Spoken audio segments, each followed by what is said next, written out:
Pensou mesmo que poderia ter êxito com uma coisa tão imbecil? Perguntou Helene. Charles ficou miseravelmente calado. Sentia as calças mais molhadas ainda, mas não tinha coragem de olhar para ela. Consegui convencer Monsieur Richaud a contar-me tudo. Charles não queria nem pensar como. Tenho cópias fotostáticas dos recibos do dinheiro que você me roubou.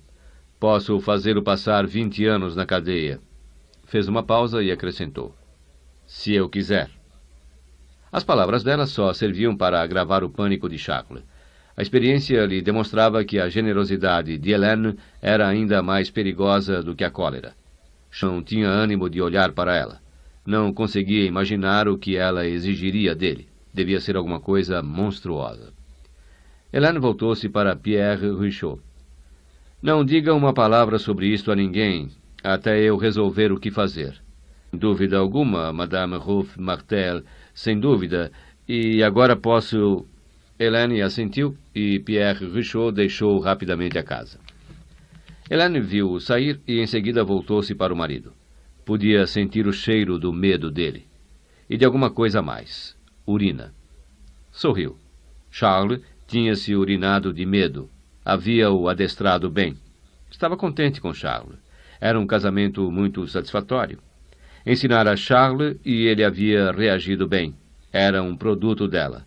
As inovações que ele introduzira na Ruth & Sons eram brilhantes, mas tinham partido todas da cabeça de Helene. Ela era uma Ruth. Era rica por direito próprio, e os seus casamentos anteriores lhe haviam dado ainda mais dinheiro. Mas não era por dinheiro que se interessava, e sim pelo controle da companhia. Tinha planejado usar suas ações para comprar mais ações, as ações dos outros. Já conversara com eles sobre isso. Todos haviam concordado em cooperar com ela para a formação de um grupo minoritário. Massin tinha sido um obstáculo aos seus planos, e depois Elizabeth. Helene, porém, não tencionava deixar que Elizabeth, ou fosse lá quem fosse, a impedisse de conseguir o que desejava. Charles ia conseguir tudo para ela. Se acontecesse algum contratempo, ele serviria de bode expiatório. Naquele momento, entretanto, ele devia ser punido por sua pequena revolta. Olhou para ele e disse, Ninguém me rouba, Charles. Ninguém. Você está liquidado. A não ser que eu resolva salvá-lo. Charles estava sentado desejando vê-la morta, apavorado diante dela. Helene se aproximou dele e quase lhe roçou o rosto com as coxas. Quer que eu o salve, Charles? Quero, disse ele, a voz rouca. Helene estava tirando a saia com os olhos faiscantes, e ele pensou, não, agora não. Escute então o que eu vou lhe dizer. A Ruth & Sons é minha companhia. Quero o controle acionário dela. Charles levantou os olhos para ela do fundo de sua angústia e disse, Sabe muito bem que Elizabeth não vai vender. Helene tirou a blusa e as calças. Você deve então fazer alguma coisa com ela. Ou isso, ou 20 anos de cadeia. Não se preocupe, que eu lhe direi o que tem de fazer. Mas primeiro, venha cá, Charles. CD 30. Capítulo 30. No dia seguinte, às 10 horas da manhã, o telefone direto de Elizabeth tocou. Era Emile Jopley. Ela lhe havia dado o número do telefone para que ninguém soubesse das conversas entre eles. Seria muito bom se eu pudesse vê-la, disse ele, numa voz em que a ansiedade era visível. Estarei aí dentro de 15 minutos. Kate Erling mostrou surpresa quando viu Elizabeth sair do escritório com o casaco e a bolsa. Tem hora marcada com... disse ela. Cancele tudo por 1 hora, disse Elizabeth e saiu. No edifício de desenvolvimento, um guarda examinou o cartão de Elizabeth. Última porta à esquerda, Sr. Rolfe. Jopley estava sozinho no laboratório e recebeu-a com entusiasmo. Terminei os últimos testes ontem à noite. Dá resultado. As enzimas tolhem inteiramente o processo de envelhecimento. Veja. Levou-a até uma gaiola onde havia 4 jovens coelhos irrequietos e animados de incessante vitalidade. Numa gaiola ao lado, viam-se também 4 coelhos, estes mais velhos e apáticos. Esta é a geração número 500 a receber a enzima, disse Jopley. Parecem sadios, disse Elizabeth, olhando para a gaiola. Este é o grupo de controle, disse Jopley sorrindo. Os mais velhos estão ali à esquerda. Elizabeth olhou para os coelhos cheios de vida que se agitavam na gaiola e quase não pôde acreditar. Terão uma sobrevida 3 vezes maior que os outros. Quando se aplicasse essa relação aos seres humanos, os resultados seriam assombrosos. Elizabeth não podia dissimular seu interesse. Quando poderá começar a fazer experiências com seres humanos, Jopley? Estou reunindo minhas anotações. Depois disso, preciso de mais 3 ou 4 semanas, no máximo. Não fale disso com ninguém, sim? Claro que não, Srta. Rolfe. Estou trabalhando sozinho e redobrarei os cuidados. Toda a tarde foi tomada por uma reunião da diretoria, e tudo correu bem. Walter não apareceu. Charles ventilou novamente o assunto da venda das ações, porém Elizabeth opôs firmemente o seu veto. Depois disso, Ivo foi encantador como sempre, e Alec se mostrou mais cavalheiro do que nunca. Charles parecia excepcionalmente preocupado. Elizabeth gostaria de saber por quê. Convidou todos a ficarem em Zurique e jantarem com ela. Tão displicentemente quanto era possível, Elizabeth mencionou os problemas constantes do relatório, esperando alguma espécie de reação. Mas não notou nervosismo nem culpa. E todos os que podiam estar envolvidos no caso, à exceção de Walter, estavam sentados à mesa. Rhys não comparecera à reunião nem ao jantar. Dissera a Elizabeth que tinha um caso urgente para resolver, e ela imaginou logo que se tratava de alguma mulher. Sabia que sempre que Rhys ficava trabalhando com ela até tarde da noite, tinha de cancelar algum encontro. Certa vez, quando ele não considerara a tempo a mulher, esta apareceu no escritório. Era sensacional, com um corpo que fazia Elizabeth sentir-se humilhada. Estava furiosa e não procurava ocultar o desagrado que sentia. Rhys a levou até o elevador e voltou. Desculpe, Elizabeth, disse ao voltar. Elizabeth não se conteve. Ela é encantadora. O que faz na vida? É médica, especializada em neurocirurgia. Elizabeth riu, mas soube no dia seguinte que a ruiva era realmente uma médica especializada em neurocirurgia. Tinha havido outras, e Elizabeth sentia-se mal em todos os casos. Gostaria de compreender Rhys melhor. Conhecia o Rhys Williams gregário e público. Queria conhecer o Rhys Williams íntimo, que vivia escondido sob o outro. Mais de uma vez, tinha pensado que quem devia estar dirigindo a companhia era Rhys, em lugar de receber ordens dela. Gostaria muito de poder ser franca e ficar sabendo o que Rhys pensava disso. Naquela noite, depois do jantar, quando os membros da diretoria já se haviam despedido para embarcar em trens ou aviões de volta para casa, Rhys entrou no escritório onde Elizabeth estava trabalhando com Kate Erling. Resolvi vir ajudar um pouco, disse ele simplesmente. Não explicou onde tinha estado. Por que teria de me dar explicações? Pensou Elizabeth. Ele não me deve nenhuma justificativa. Todos começaram a trabalhar e o tempo correu célere. Rhys estava inclinado sobre alguns papéis, examinando-os rapidamente, mas sem perder um só detalhe. Encontrou várias falhas em contratos importantes que não tinham sido notadas pelos advogados. Por fim, levantou-se, espreguiçou-se e olhou para o relógio. Já passa de meia-noite. Estou cansado e tenho um encontro. Virei amanhã bem cedo para acabar de examinar estes contratos. Elizabeth perguntou-se se o encontro seria com a neurocirurgiã ou com uma outra. Conteve-se, porém. O que Rhys Williams fazia com a sua vida particular era assunto exclusivamente dele. Desculpe, disse ela. Não sabia que já era tão tarde. Pode ir. Kate e eu ainda vamos ler alguns papéis. Até amanhã, então. Boa noite, Kate.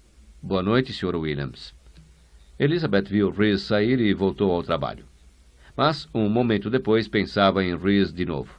Devia ter contado a ele os resultados alcançados por Emil Jopley com o seu projeto. Gostaria de partilhar tudo com ele. Dentro em breve, talvez. À 1h da madrugada, resolveram encerrar o trabalho. Mais alguma coisa, Srta. Rolfe? Perguntou Kate Erling. Não há mais nada. Obrigada, Kate. Não se importe com a hora de entrada amanhã. Elizabeth levantou-se e só então percebeu como estava cansada. Muito obrigada. Amanhã à tarde baterei tudo isso à máquina.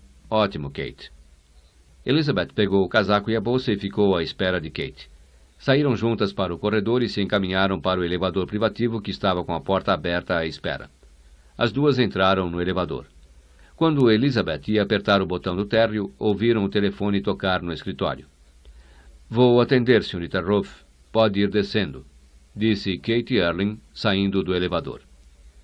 Embaixo, o vigia do térreo olhou para o painel de controle dos elevadores quando uma luz vermelha se acendeu e o elevador privativo começou a descer. Isso significava que a Sra. Rolfe vinha descendo. O vigia voltou-se para o chofer dela, que cochilava a um canto com um jornal na mão. "Sua patroa já vem." O chofer levantou-se e espreguiçou-se. Uma campainha de alarme quebrou de repente o silêncio do vestíbulo. O vigia olhou para o painel de controle. A luz vermelha descia rapidamente, descontrolada, indicando a queda do elevador. "Meu Deus!" exclamou o vigia. Correu para o painel dos elevadores e apertou o botão de emergência para acionar os freios, mas a luz vermelha continuou sua descida veloz. O chofer tinha se aproximado, viu a fisionomia transtornada do vigia e perguntou: "O que está havendo?" "Saia daqui!" gritou o vigia. "O elevador vai cair!" Correram para bem longe. O vestíbulo começava a vibrar com a velocidade do carro desgovernado dentro do poço, e o guarda desejou que a Sra. Rolfe não estivesse dentro do elevador. Quando o elevador passou pelo vestíbulo, veio do seu interior um grito de terror. Um instante depois, houve um estrondo no fundo do poço e o edifício tremeu como se tivesse sido atingido por um terremoto. CD 31. Capítulo 31. O inspetor-chefe Otto Schmidt, da Polícia Criminal de Zurique, estava sentado à sua mesa, respirando profundamente de acordo com os princípios da yoga, procurando acalmar-se e controlar a fúria que o dominava. Havia no processo policial regras tão básicas e evidentes que ainda ninguém julgara necessário incluí-las da polícia. Eram coisas naturais e simples, como respirar, dormir e comer. Por exemplo, quando ocorria um acidente fatal, a primeira coisa que um fazia, o primeiro movimento simples, óbvio, natural de um detetive que valia o pão que comia, era visitar o local do acidente. Nada poderia ser mais elementar do que isso. Entretanto, bem ali na mesa do inspetor-chefe Otto Schmidt estava um relatório do detetive Max Hornung, que representava uma violação de todas as normas policiais conhecidas. "Eu só poderia esperar isso", pensou o inspetor. "Por que estou tão surpreso?" O detetive Hornung era a pedra no sapato, a bête noire, a Moby Dick do inspetor Schmidt, que era um admirador entusiástico do livro de Melville. O inspetor respirou de novo profundamente e deixou o ar escapar muito lentamente. Só então, mais calmo, apanhou o relatório de Max Hornung e leu-o de novo desde o princípio. Capítulo 6. Relatório. Quarta-feira, 7 de novembro. Hora 1h15. Assunto: comunicado da mesa telefônica central de um acidente no edifício da administração da Rolfe & Sons, na fábrica de Eichenbahn. Tipo do acidente: desconhecido. Causa do acidente: desconhecida. Número de mortos e feridos: desconhecido. Hora 1h27. Assunto: segundo o comunicado da mesa telefônica, um acidente na Rolfe & Sons. Tipo do acidente: queda de elevador. Causa do acidente: desconhecida. Número de mortos e feridos: uma mulher morta. Iniciei uma investigação imediata. À 1h35 obtive o nome do superintendente do edifício da administração da Rolfe & Sons e soube dele o nome do principal arquiteto do prédio. 2h30 Encontrei o principal arquiteto, que estava comemorando o seu aniversário em La Pousse. Deu-me o nome da firma que instalou o teleprédio: Rudolf Schatz, AG. Às 13h15 telefonei para a casa do Sr. Rudolf Schatz e pedi-lhe que procurasse imediatamente as plantas dos elevadores. Solicitei também os orçamentos, com os cálculos preliminares e as despesas totais. Solicitei ainda uma relação completa de todo o material mecânico e elétrico empregado. Nesse ponto, o inspetor Schmidt sentiu uma contração espasmódica na face direita. Respirou profundamente várias vezes e continuou a ler. 6h15. Os documentos solicitados foram-me entregues aqui na chefatura pela esposa do Sr. Schatz. Depois de examiná-los, fiquei convencido do seguinte: A. Não houve emprego de material inferior na construção dos elevadores. B. Em vista da boa reputação da firma, deve ser excluída a hipótese de trabalhos de montagem inferiores como a causa do acidente. C.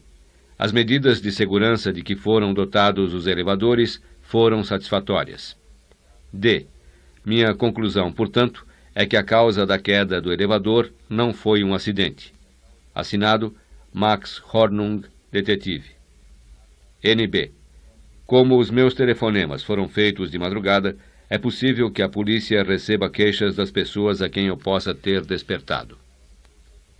O inspetor Schmidt jogou o relatório com raiva para um canto da mesa. Pessoas a quem possa ter despertado. Sim, senhor. O inspetor-chefe tinha passado a manhã sob o fogo cruzado dos telefonemas das autoridades do governo suíço. O que ele pensava que a polícia era? Alguma Gestapo? Como se atrever a acordar o presidente de uma respeitável empresa construtora e ordenar-lhe a entrega de documentos no meio da noite? Como tivera coragem de suspeitar da integridade de uma firma como a Rudolf Schatz? E assim por diante. Mas o que era espantoso, o que era até incrível, era que o detetive Max Hornung só havia aparecido no local do acidente 14 horas depois da do mesmo. Quando lá chegara, a vítima já fora identificada e autopsiada. Meia dúzia de outros detetives tinham examinado o local do acidente, interrogando testemunhas e redigindo relatórios. Quando o inspetor-chefe Schmidt acabou de ler o relatório do detetive Max Hornung, mandou chamá-lo ao seu gabinete. O simples aspecto do detetive Max Hornung já bastava para enfurecer o inspetor-chefe. Max Hornung era um homem baixo, gordo e calvo. O rosto parecia o resultado de uma hora de divertimento de algum humorista.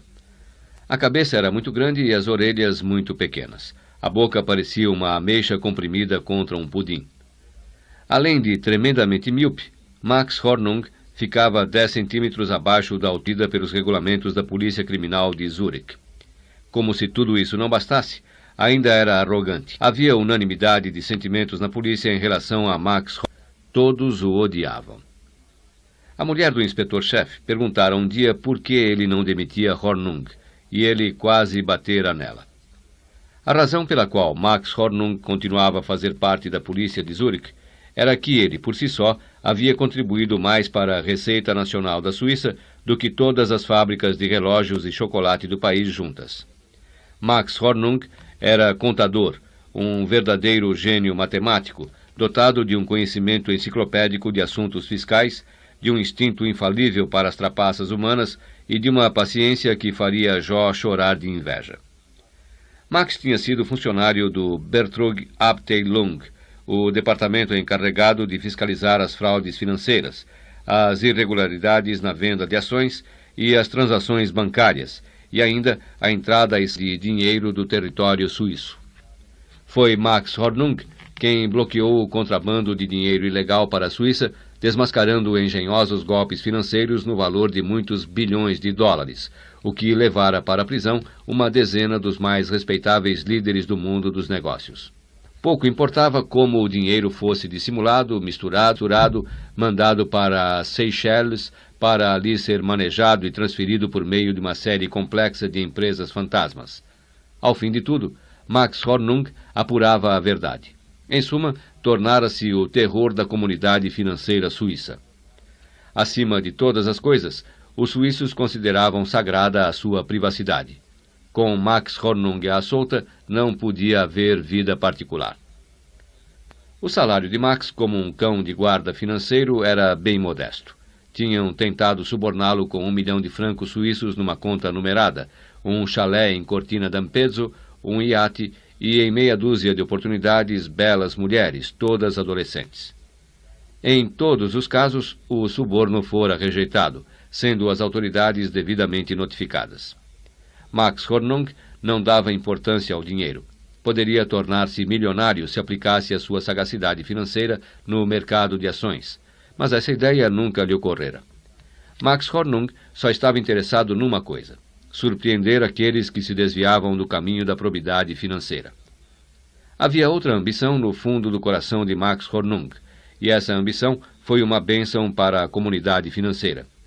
Por motivos que só ele poderia aprofundar, Max Hornung desejava ardentemente ser um detetive policial. Via-se como uma espécie de Sherlock Holmes ou de Maigret, seguindo infatigavelmente um labirinto de indícios até desentocar o criminoso do seu covil.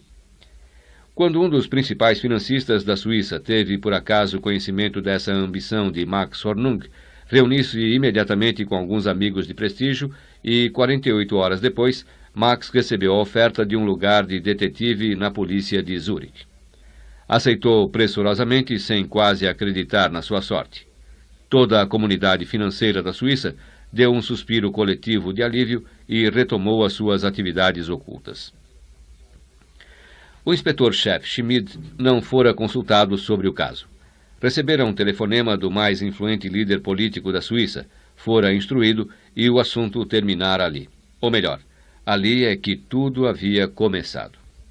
Para o inspetor-chefe, fora o começo de uma agonia que não mostrava o menor sinal de chegar ao fim. Tentara honestamente dissimular o seu ressentimento pela imposição de um detetive, por mais competente que fosse. Presumiu que devia haver fortes motivos políticos para um procedimento tão inusitado. Mas resolveu cooperar na esperança de poder manobrar facilmente a situação. A sua confiança foi abalada no momento em que Max Hornung se apresentou.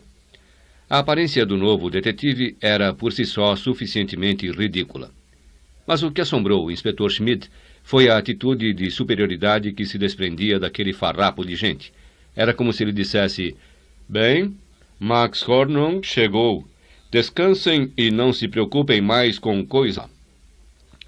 As ideias de fácil cooperação do inspetor desapareceram. Decidiu tomar outra atitude e deixar Max Hornung encostado, transferindo-o de uma seção para outra e designando-o para serviços sem a menor importância. Hornung trabalhou na polícia técnica, na divisão de identificação, na seção de desaparecidos, e sempre acabava voltando. Havia na polícia uma regra segundo a qual todo detetive tinha de dar plantão noturno no mínimo uma vez de 3 em 3 meses. E em todos os plantões de Max Hornung acontecia alguma ocorrência importante.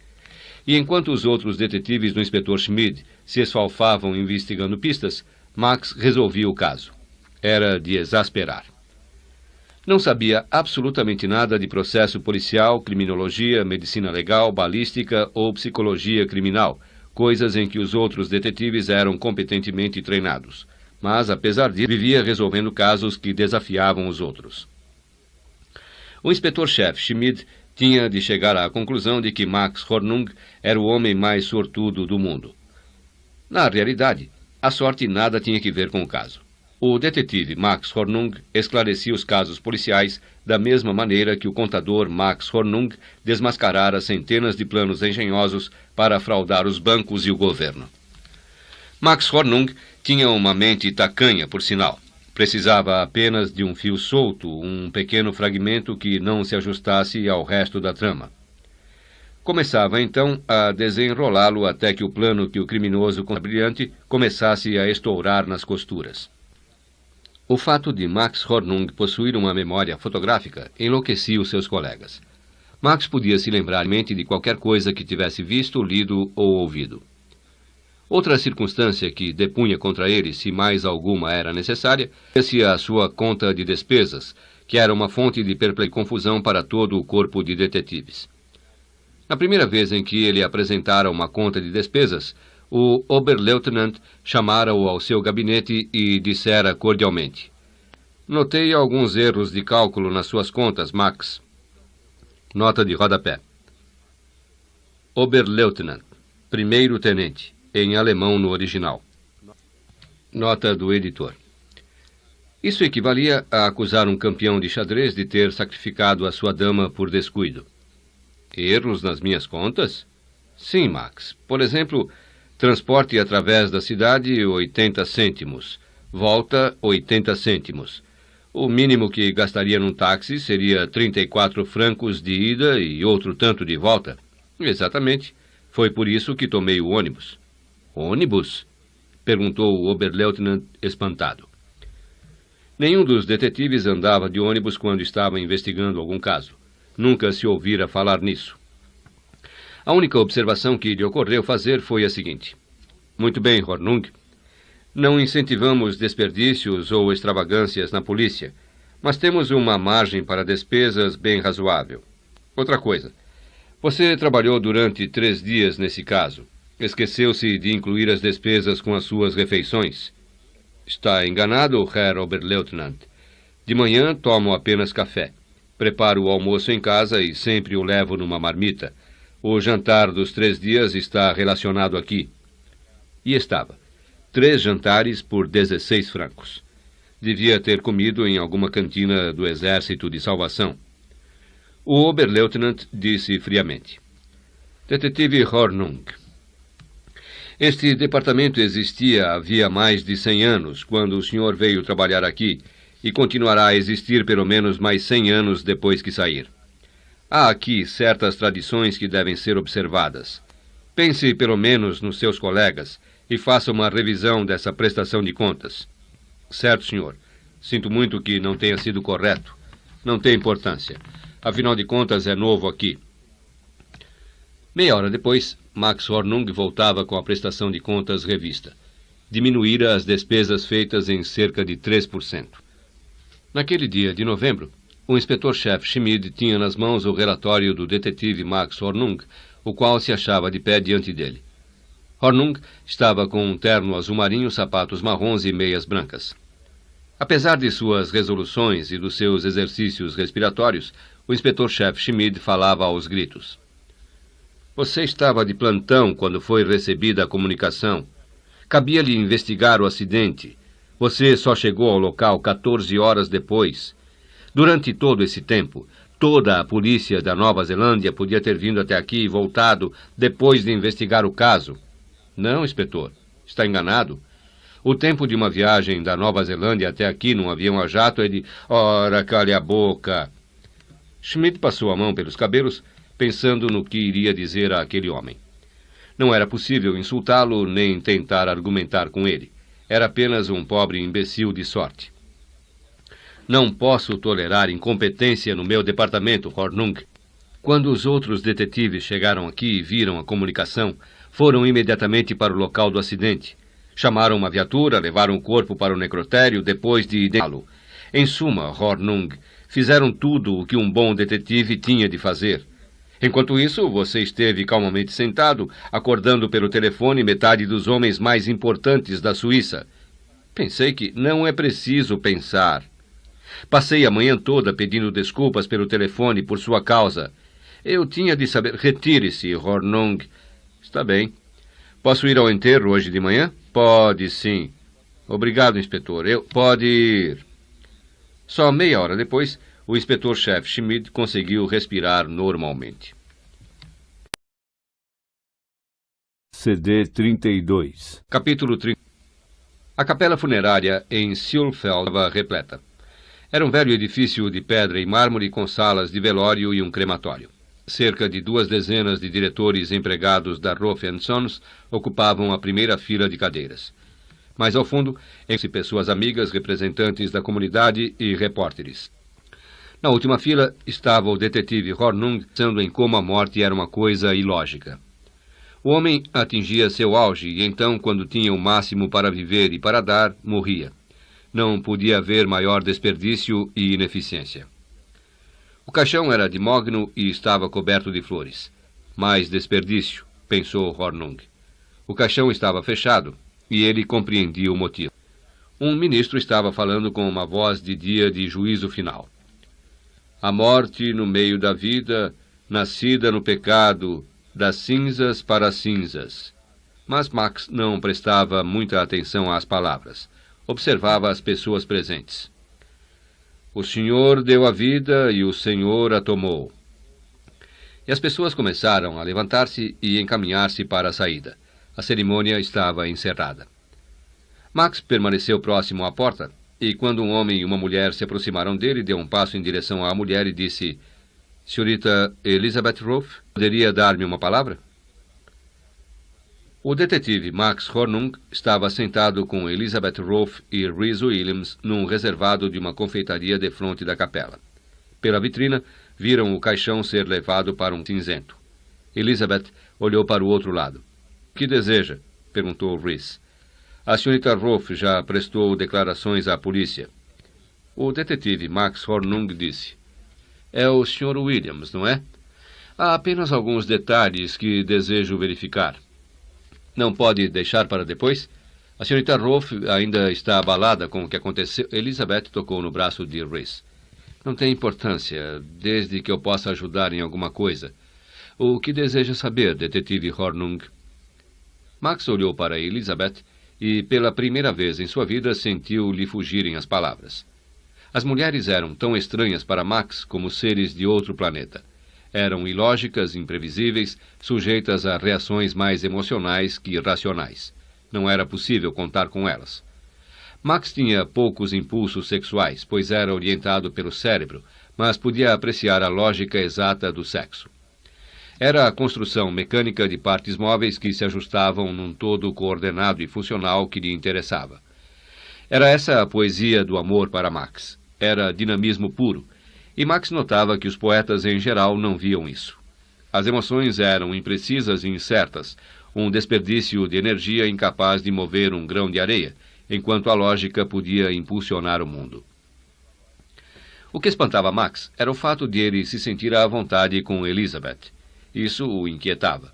Nenhuma mulher até então agira sobre ele daquela maneira. Ela não parecia encará-lo como um homem feio e ridículo, como faziam as outras. Procurou desviar os olhos a fim de concentrar-se. "Tinha o hábito de trabalhar até tarde da noite, senhorita Rolfe?" "Quase sempre." "Até que horas?" "Variava. Às vezes até às 10 horas, às vezes até à meia-noite ou um pouco mais." "Quer dizer, então, que era um costume seu? As pessoas que a cercam tinham conhecimento disso?" Elizabeth olhou um tanto confusa e murmurou: "Eu creio que sim." "Na noite em que o elevador caiu, trabalhou com o Sr. Williams e Kate Erling até tarde?" "Sim." "Mas não saíram ao mesmo tempo?" "Eu saí mais cedo, tinha um compromisso", disse Rhys. Max olhou por um momento e então voltou-se de novo para Elizabeth. "A senhorita saiu do escritório quanto tempo depois do Sr. Williams?" "Seguramente 1 hora." "Saiu em companhia de Kate Erling?" "Saí. Pegamos casacos e bolsas e fomos para o corredor. O elevador já estava lá, à nossa espera." O elevador direto e privativo. "Que aconteceu, então?" "Quando entramos no elevador, o telefone do escritório tocou. Kate Erling disse que ia atender. Ela já ia saindo quando me lembrei de que havia pedido um telefonema para o exterior, cuja ligação não se completara. Então eu disse a ela que atenderia." Elizabeth parou, os olhos subitamente cheios de lágrimas. "Eu saí do elevador. Ela me perguntou se queria que esperasse e eu lhe disse que não precisava. Ela apertou o botão do térreo e eu voltei ao escritório. Quando estava abrindo a porta, ouvi o barulho." Não pôde continuar, com a voz embargada pelas lágrimas. Rhys olhou para Max Hornung com o rosto cheio de indignação. "Não acha que já basta? O que significa tudo isso?" Max Hornung teve vontade de dizer que tudo isso queria dizer crime de morte. Alguém tinha planejado matar Elizabeth Rolfe. Max ficou ali concentrando-se e tentando se lembrar das informações que obtivera nas últimas 48 horas sobre a Rolfe & Sons. Era uma empresa profundamente comprometida, forçada a pagar indenizações astronômicas, solapada por uma publicidade negativa. Perdia clientes e devia quantias enormes aos bancos que estavam ficando impacientes. Era uma companhia propícia para uma mudança. O presidente Sam Rolfe, que detinha o controle acionário, havia morrido num acidente nas montanhas, embora fosse um excelente alpinista. O controle acionário havia passado para a filha dele, Elizabeth, que quase morrera num acidente com um jipe na Sardenha e escapara havia pouco de morrer num elevador, o qual passara pouco antes por uma de suas revisões periódicas. Alguém estava empenhado em matar. O detetive Manung devia ser, no momento, um homem feliz. Encontrara um fio solto, mas tinha conhecido Elizabeth Rolfe, e ela já não era simplesmente um nome, uma equação num enigma matemático. Era uma pessoa muito especial, e Max sentia a necessidade de protegê-la. "Perguntei o que significa isso", disse Rhys. Nada, disse vagamente Max. Rotina da polícia, apenas. Agora, com licença. Tinha um trabalho urgente para fazer. CD 33. Capítulo 33. O inspetor-chefe Schmid tivera uma manhã cheia. Tinha havido uma manifestação política diante do escritório das linhas aéreas Ibéria, e 3 homens haviam sido detidos para averiguações. Houvera um incêndio de origem suspeita numa fábrica de papel em Brunau. Uma moça fora estuprada no parque de Platzspitz. Tinha havido um roubo com vitrinas quebradas em Gebelin e outro em Grimma, perto do Bourg-Lac. E, como se isso não bastasse, o detetive Max Hornung estava de volta com uma de hipóteses idiotas. O inspetor-chefe recomeçou a abanar-se furiosamente. Os cabos do elevador foram cortados, disse Max. Quando o elevador caiu, todos os dispositivos desapifaram. Parece, vi os laudos dos técnicos, Hornung. Tudo foi dado de um desgaste normal dos cabos e dos dispositivos. Não, inspetor. Estudei minuciosamente as especificações. Tudo deveria durar mais 5 ou 6 anos. Schmidt sentiu uma contração no rosto. O que está querendo dizer? Alguém sabotou o elevador. Por que iria fazer isso? É o que eu gostaria de descobrir. Quer voltar a Roth & Sons? Não, inspetor. Quero ir a Chamonix. A cidade de Chamonix fica a 65 quilômetros a sudeste de Genebra, 1.050 metros acima do nível do mar, no departamento francês de Haute-Savoie, entre o maciço do Monte Branco e a cadeia de Aiguille-Rouge, com uma das vistas mais deslumbrantes do mundo. O detetive Max Hornung estava completamente indiferente ao cenário quando desembarcou do trem na estação de Chamonix, carregando uma velha maleta barata. Recusou um táxi e dirigiu-se a pé para a delegacia de polícia, situada num pequeno prédio da praça principal no centro da cidade. Max entrou, sentindo-se no mesmo instante à vontade, confiante na camaradagem existente entre os policiais do mundo inteiro. Era um deles. O sargento francês olhou de sua mesa e perguntou: On vous pourrait aider? Oui, respondeu Max, todo alegre. Nota de rodapé. Podemos ajudá-lo? Em francês no original. Sim, em francês no original. Nota do editor. Começou então a falar. Max atacava todas as línguas estrangeiras da mesma forma. Abria caminho através da selva impenetrável dos verbos regulares, pretéritos e particípios, usando a sua língua materna como um facão. Enquanto ele falava, a expressão no rosto do sargento se transformou de confusão em incredulidade. O povo francês levara centenas de anos desenvolvendo línguas, abóbadas palatinas e laringes para formar a gloriosa musicalidade da língua francesa. Aquele homem ali diante dele conseguira transformá-la numa série de ruídos horríveis e incompreensíveis. Afinal, o sargento não aguentou mais. Interrompeu-o e perguntou: Afinal, o que está querendo dizer? Max respondeu: Não compreendeu? Estou falando francês. O sargento curvou-se sobre a mesa e perguntou com sincera curiosidade: Você está falando francês agora? Max pensou que aquele idiota não sabia sequer falar a sua própria língua. Tirou a sua carteira e passou-a às mãos do sargento.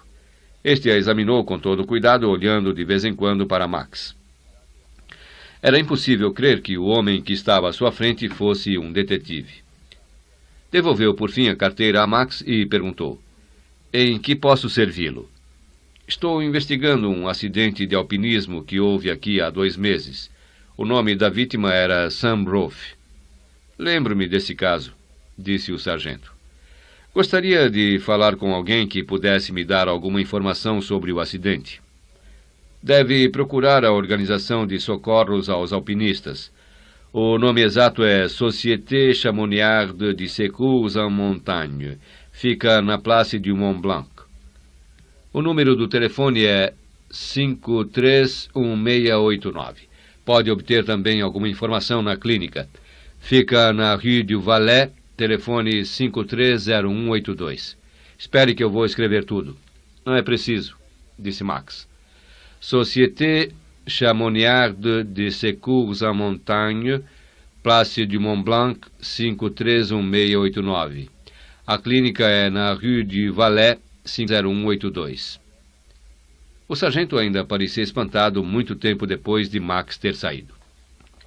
A Société Chamoniarde de Secours estava sob a guarda de um moço moreno e de aspecto atlético sentado a uma velha mesa de pinho. Ele viu Max entrar e, no mesmo instante, pensou que era bem pouco provável que aquele homem esquisito pretendesse escalar alguma montanha. — O que deseja? — Sou o detetive Max, disse, mostrando a sua carteira. — Em que posso servi-lo, detetive Hornung? — Estou investigando a morte de um homem chamado Sam Rolfe. — Pois não? Eu gostava do Sr. Rolfe. Foi um acidente muito triste. — Estava presente quando ocorreu o acidente? — Não. Subi com minha turma de socorro logo que recebi os sinais, mas infelizmente nada mais pudemos fazer. O corpo do Sr. Rolfe tinha caído numa ravina profunda. Nunca mais será encontrado. Como foi que aconteceu? O grupo era composto por 4. O Sr. Rolfe e o guia eram os últimos. Segundo me parece, estavam atravessando uma morena glacial. O Sr. Rolfe escorregou e caiu. Nota de rodapé. Morena glacial. Acumulação de rochas detríticas provenientes do transporte realizado pelas geleiras. Nota do editor. O Sr. Rolfe escorregou e caiu. Não estava usando equipamento de proteção? Estava, mas a corda arrebentou. É comum acontecer uma coisa dessas? Só acontece uma vez, disse o homem com um sorriso por sua gracinha, mas viu a cara do detetive e apressou-se em acrescentar. Os alpinistas experientes sempre verificam o seu equipamento cuidadosamente antes de qualquer subida, mas ainda acontecem acidentes. Max pensou por um momento.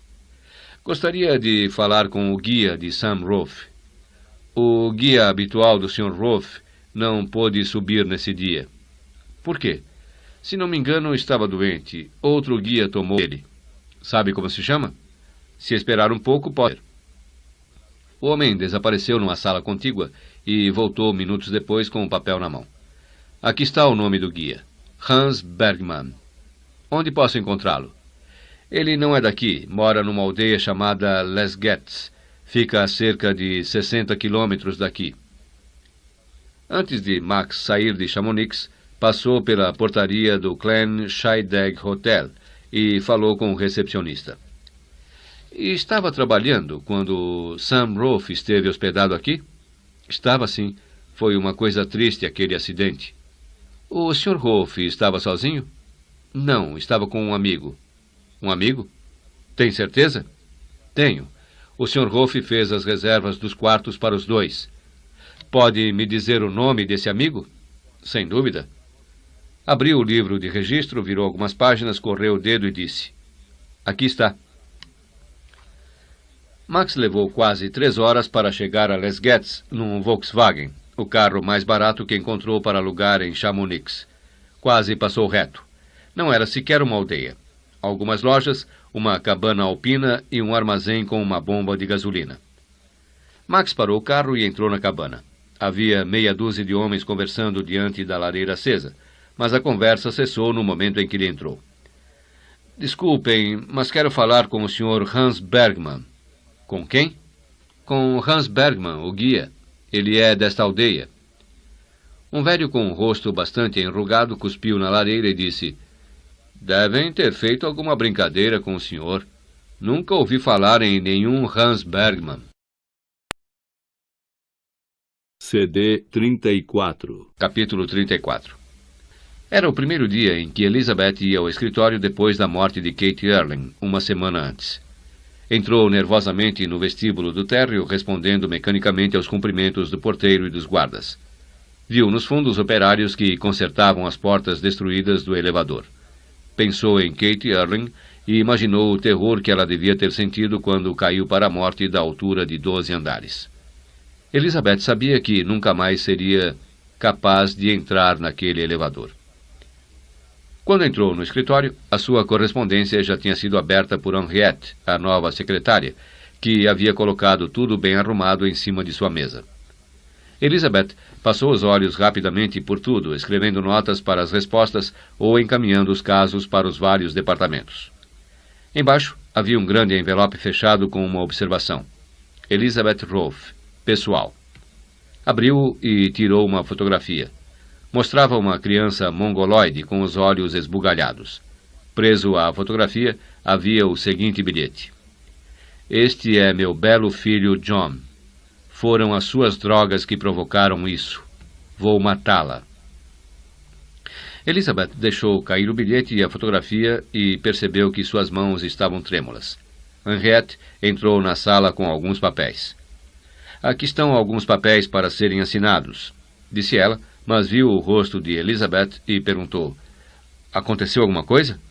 Por favor, peça ao Sr. Williams para vir até aqui. Olhou de novo a fotografia em cima da mesa.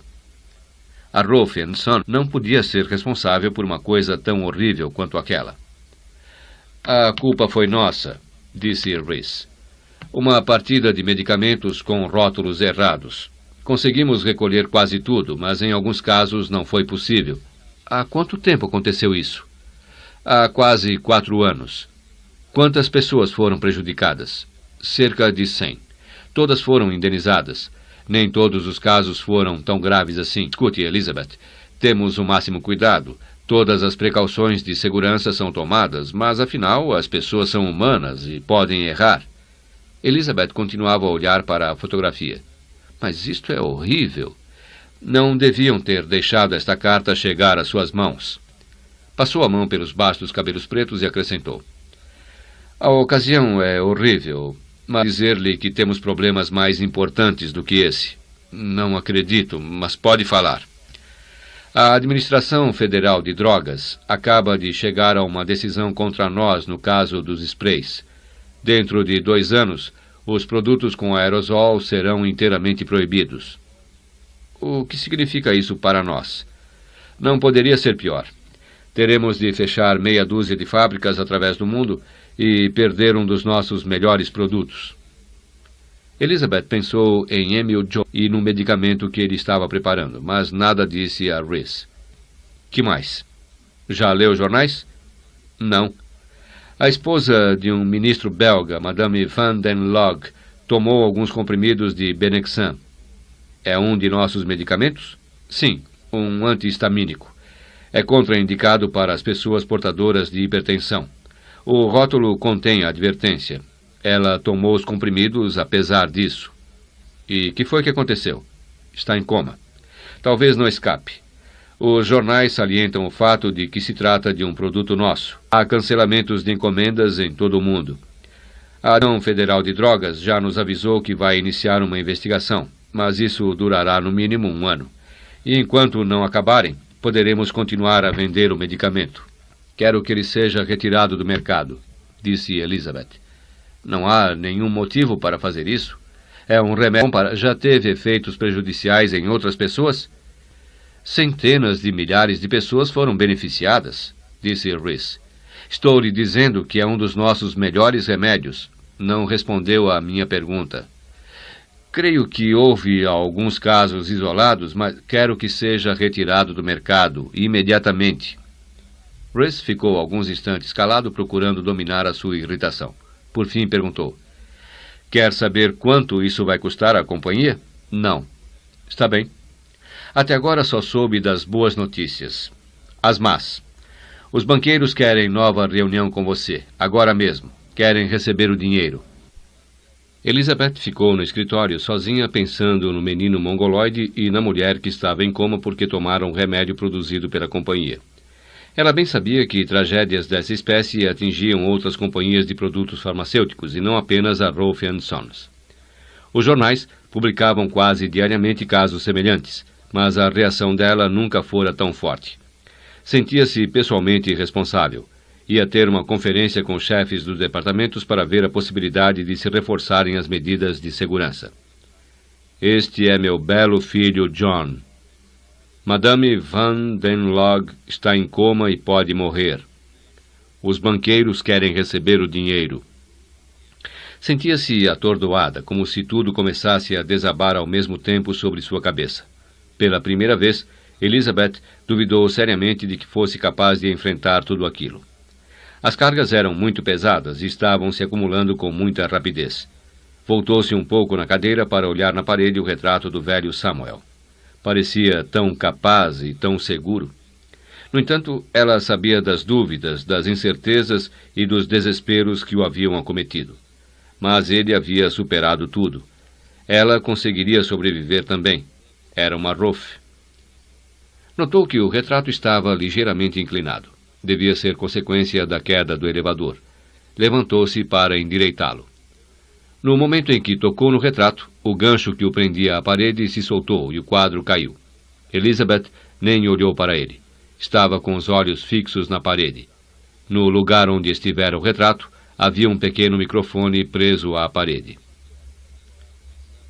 Eram 4 horas da madrugada e Emil Jopley ainda estava trabalhando. Nos últimos tempos, costumava trabalhar até muito tarde. Ainda que Elizabeth Rolfe não tivesse estabelecido um prazo para a conclusão dos seus trabalhos, Jopley sabia como seu projeto era importante para a companhia e queria acabar o mais depressa possível. Tinha ouvido rumores alarmantes sobre a situação da Rolfe & Sons. Queria fazer tudo o que estivesse ao seu alcance para ajudar a companhia, que havia sido muito boa para ele. Recebia um bom salário e gozava de inteira liberdade. Gostara muito de Sam Rolfe e gostava da filha dele também. Elizabeth Rolfe nunca saberia disso, mas aquelas horas extras de trabalho eram um presente especial para ela. Debruçou-se sobre a sua mesa, conferindo os resultados de sua última experiência. Eram mais promissores do que ele havia esperado. Ficou sentado em profunda concentração. Não tomava conhecimento do mau cheiro dos animais engaiolados no laboratório, da umidade intensa da sala ou do adiantado da hora. A porta se abriu e Sepp Nolan, o vigia noturno, entrou. Nolan detestava aquele serviço.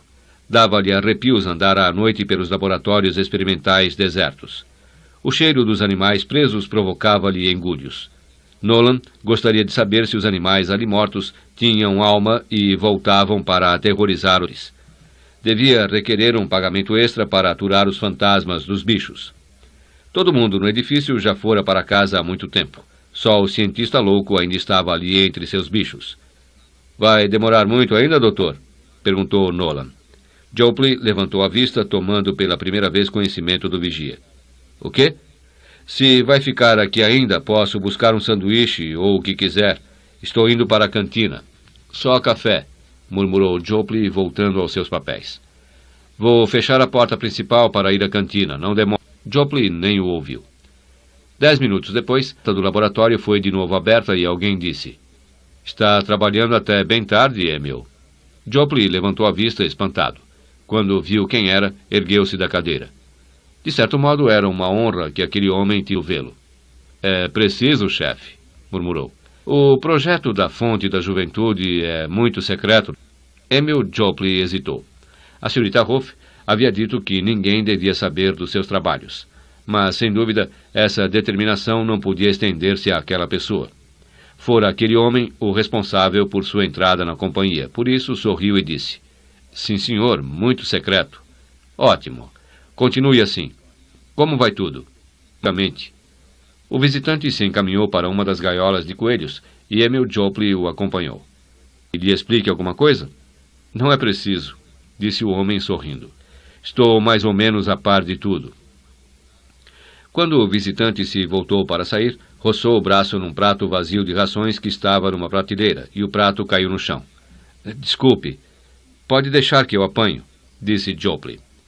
Quando se abaixou para pegar o prato, sentiu a parte posterior da cabeça explodir numa chuva rubra, e a última coisa de que teve consciência foi de que o subia ao seu encontro. O toque insistente da campainha acordou Elizabeth. Sentou-se na cama, tonta de sono, e olhou para o relógio digital na mesinha. 5 horas da manhã. Pegou o fone. Uma voz muito nervosa disse: "Senhorita Rolfe, é o guarda de segurança aqui da... Houve uma explosão num dos laboratórios que ficou inteiramente destruído." "Houve alguma vítima?" perguntou Elizabeth, já completamente acordada. "Houve, sim, senhora. Um dos cientistas morreu queimado." Elizabeth não precisava perguntar o nome dele. CD 35. Capítulo 35. O detetive Max Hornung estava pensando. A sala dos detetives ressoava com o barulho das máquinas de escrever, de vozes empenhadas em discussões, de campainhas de telefone, mas Hornung não ouvia nada disso. Estava pensando no contrato social da Roth & Sons, tal como fora estabelecido pelo velho Samuel para manter a companhia sob o controle da família. Era um dispositivo engenhoso, mas também muito perigoso. Fazia Hornung lembrar-se da Tontine, o plano italiano de seguros concebido pelo banqueiro Lorenzo Tonti em 1695. Todos os sócios da Tontine entravam com uma mesma cota de dinheiro. Quando um deles morria, os sobreviventes herdavam a sua cota. Isso proporcionou um forte motivo para a eliminação dos outros sócios. Na Roth & Sons estava acontecendo a mesma coisa.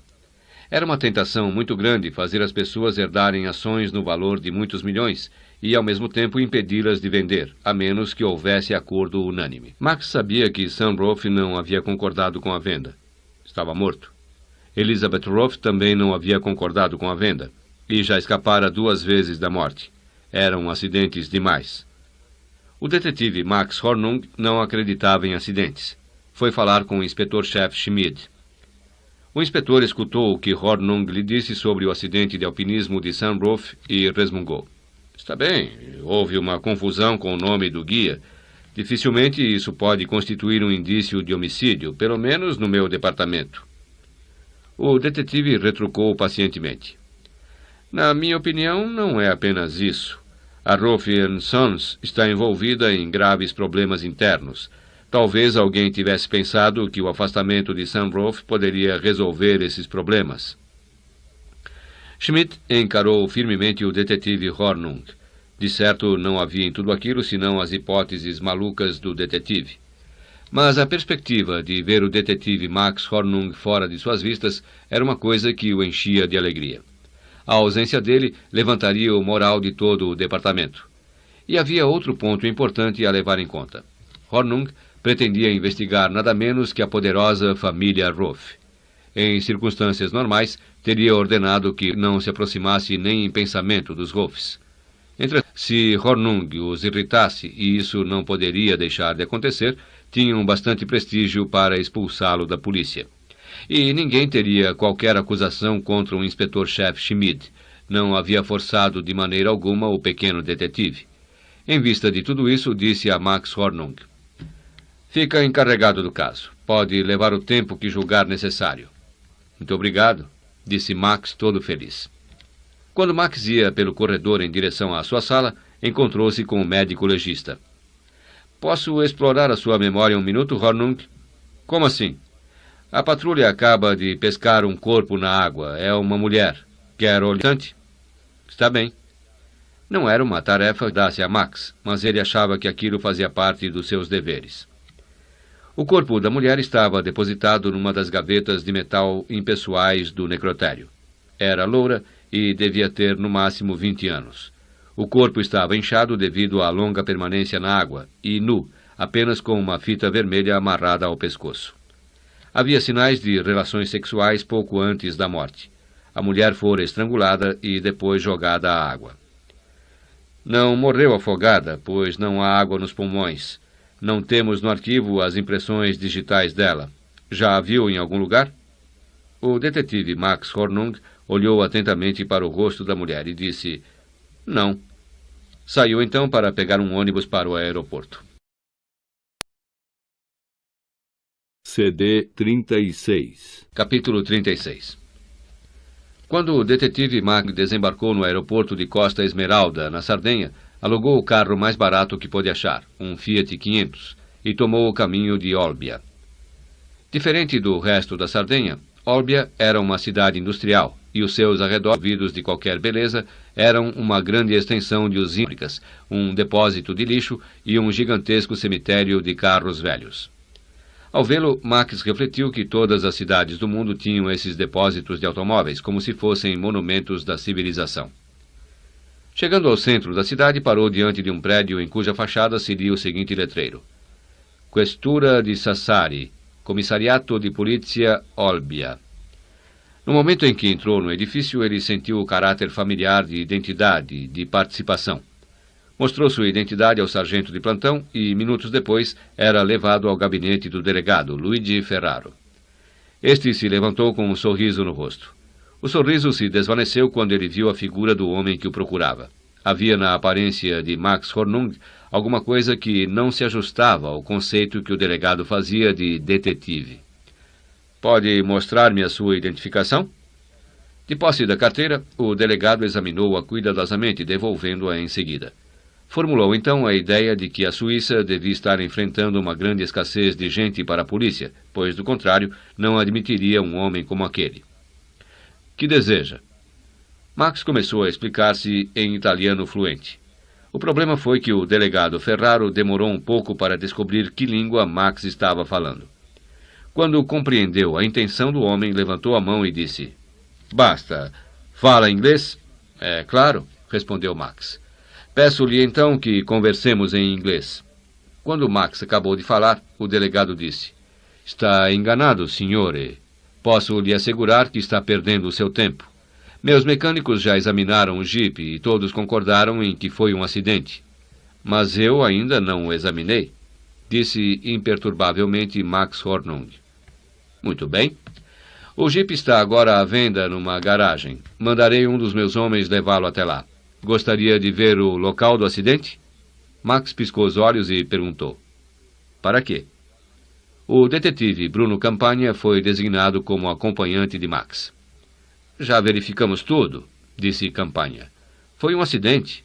Não, replicou Max. O jipe estava num canto da garagem ainda com a frente amassada e com vestígios da seiva verde da árvore. Ainda não tive tempo para consertá-lo, disse o mecânico da garagem. Max se aproximou do jipe e começou a examiná-lo. Como foi que sabotaram os freios? Perguntou ele. Jesus! O senhor também! Exclamou o mecânico irritado. Há 20 anos que sou mecânico, signore, e examinei esse jipe pessoalmente. A última vez que alguém tocou nesses freios foi quando o carro saiu da fábrica. Mexeram nos freios, disse Max. Como? Perguntou o mecânico exasperado. Não sei ainda, mas vou descobrir, declarou Max confiantemente. Lançou um último olhar ao jipe e então deu as costas e saiu da garagem. O delegado olhou para o detetive Bruno Campagna e perguntou: O que você fez com ele? Não fiz nada. Levei-o à garagem, onde ele quase fez o mecânico ficar fora de si.